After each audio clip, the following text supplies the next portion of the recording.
girls, welcome back to Neki Space. We are showing how to make up healthy and nutritious meals from your kitchen.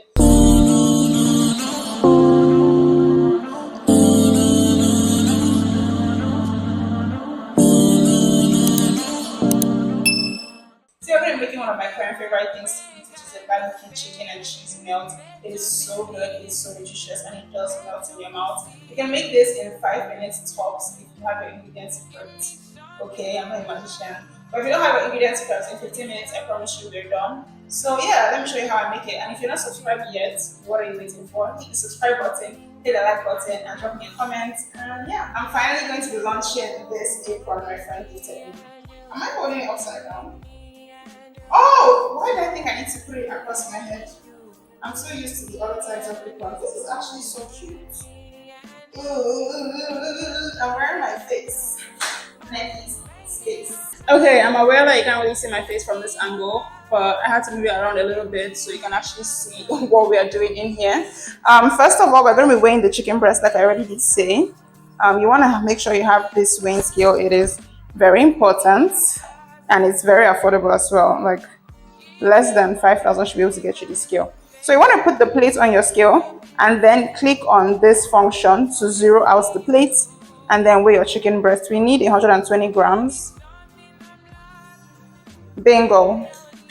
120. So this is what we're going to be using. I'm going to chop this up. So you can actually decide to cook it like this first, but I just found that shredding it makes it so much easier. So I'm going to shred it and then season it, and then we can start the cooking process. Trying to get all these angles is no easy feat and it doesn't help at all. Anyway, I already seasoned with some Sazon and black pepper, and we're going to add in Knorr next. I'm using Knorr chicken, but you can actually use any seasoning cube you like. But personally, I just really like the seasoning cube, okay? And then I'm going to add in some all-purpose. I actually never measure my spices, but if you're new to cooking and you're not really sure how to measure your spices, I would say start with half teaspoon of each spice and build the flavor while it's on fire. But when you think you're going to over-season chicken, it's mostly not when you over-season the chicken. Chicken actually does need a lot of seasoning, so don't always be scared to spice it up.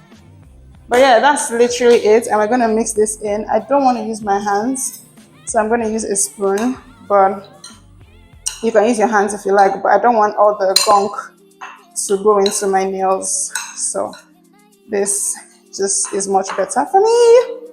But yeah, we're going to mix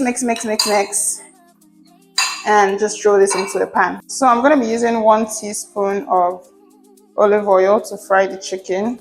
You want to be very careful with oils because they have a lot of calories. So 1 teaspoon should be more than enough, and this is a non-stick pan anyway. And a lot of protein releases its own oils or water, so don't be scared that your chicken will burn because it won't. So you want to leave this to cook for about 3 to 5 minutes on low heat. Of course, you can give it a turn in between just so it doesn't burn. But yeah, we'll come back to this. So it's been cooking for about 3 minutes on low heat, and now I'm just going to add in a bit of water just so it will help it cook even more. Okay, so just adding just a little bit of water and then cover this. Maybe use a bigger cover, something that literally covers the whole thing, but this is the only one I have that can cover this right now. So I'm just going to leave this for 5 minutes. Whilst our chicken is cooking, I'm just going to cut up some onions, pepper and tomatoes. I weighed this earlier. It's actually very important that you weigh whatever you're cooking if you're very keen on the calories. If you're not keen on the calories, you can cook as you like, but if you want to get an accurate calorie count and you're trying to track your meals, then unfortunately you have to weigh every single thing just so you can get the correct numbers. If you don't like seeing onions in your food, then you can blend this with your tomatoes and fresh pepper, but I don't have any problem seeing it fresh, so I'm just gonna go ahead with this. I absolutely hate cutting pepper, and if I have to, I use a fork and the knife. So judge me not, or if you judge me, that's not my problem. At least my hand won't be hurting me later, because he itches me so much. I don't know if it's just me, but cutting pepper with my hands is one of the things I hate the most. So judge me if you like. The amount of pepper you use for this just really depends on how hot you want it to be. If you want it like spicy and you want your tongue to come out, by all means use a lot of pepper, as I am doing. But if you don't like too much spice, stop at 1. Now, garlic is very much that girl. Unfortunately, I don't have a lot of garlic, but please, if you have garlic, make sure you're using enough garlic for this, because it just really builds up the flavor. Okay, so voiceover Nikki here. At this point, our chicken is ready. So you want to take that out of the pan. There's no need to wash the pan. We'll still be using the same thing. I used a teaspoon of olive oil. You want to be very careful with your oils because they actually have a lot of calories. And then in the oil, you're going to saute the onions and garlic from earlier. You want to allow that to saute for a few minutes before adding in your tomatoes and pepper. I also let this cook for about 3 minutes because tomatoes sometimes has this tangy taste which you want to get off. So yeah, just exercise a bit of patience. After that, you're going to add in half a tablespoon of oyster sauce and 1 tablespoon of barbecue sauce. It's very important to actually measure the sauces when you're using them because they also have calories of their own. They're not negligible. Okay, so make sure you're measuring that, and then add in your chicken that is set aside from earlier. Give this a good mix and just let it cook on low heat again for about 3 minutes. The problem with a lot of your meals is that you don't let it cook. You're too impatient. Patience is very important when you're cooking, just so that the flavors can, marry properly. At this point, I realized I had forgotten to measure my cheese from earlier, so we're going to need 20 grams of mozzarella cheese. I guess you can use whatever cheese you have, but mozzarella just works perfectly fine for me. And I just grated the cheese, set it aside. The cheese was kind of soft, so it was kind of hard to grate it. So the last bits of it, I just cut it up with my fingers. Anyway, the chicken is done at this point, so you want to take that out. Again, no need to wash your pan.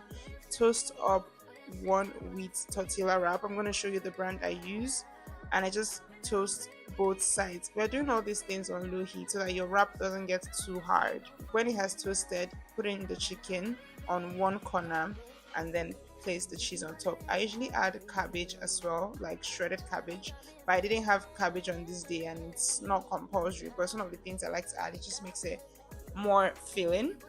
And then you want to close up the tortilla just as I've done here and just let it cook for a bit. It's actually really hot, so you want to be very careful.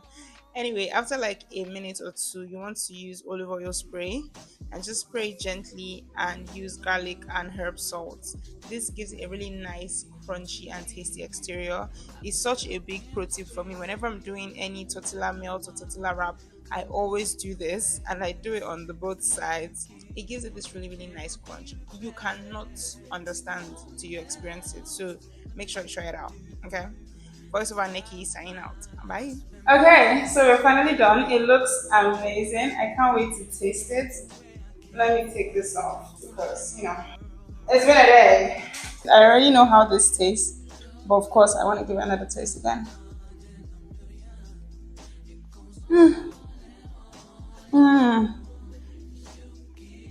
The burst of flavors would forever hit. Like, it is so flavorful, and make sure you don't miss out the garlic salt on the exterior. Anyway, if you enjoyed this video, make sure you subscribe, leave a like, leave a comment, let me know what part of this video you enjoyed the most, and let me know what you want to see next, and I'll see you in my next video. Bye.